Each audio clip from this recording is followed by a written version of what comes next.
Now, a group of about 2,000 migrants, mostly from Central America, have started their journey from southern Mexico to the U.S. border with hopes of gaining entry, though that crowd has grown, according to a lot of the reporters there on the ground.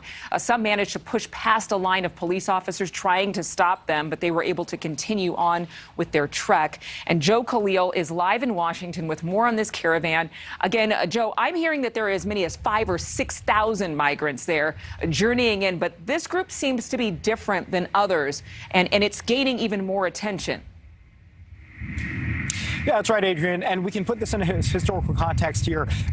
Typically what we see are surges like this that happen in the cooler months. So in the spring or in the fall, and the White House is actually saying that this goes right on track with some of those historical trends. The problem with that is that we've already seen about 1.7 million migrants come to the U.S. southern border just this year alone. That is a record. And actually the highest months that we've reported were in July and August, when you had close to 200,000 in each month in the sweltering heat. So that certainly doesn't track historically, makes this a little bit different of a situation. Now, take a look at what we're seeing just over the weekend. This group basically blew right through a border of Mexican police and security forces in riot gear. And as you mentioned, the numbers, there's different reporting. Some estimates are 2,000, some are even higher than that, larger group. Now, the leaders of this migrant caravan have said that their ultimate goal is to get to Mexico City, not to the United States, and they want to get humanitarian assistance there. Of course, there are some reporters on the ground that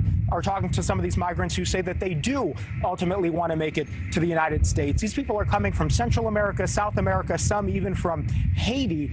So what we know is that if they do end up reaching the U.S. border, the Biden administration is actually set to re-implement a Trump-era policy, the Remain in Mexico policy, and that is expected to happen at some point in November. So anybody who does make it to the U.S. border this time and tries to apply for asylum legally is going to have to remain on the Mexico side of the border.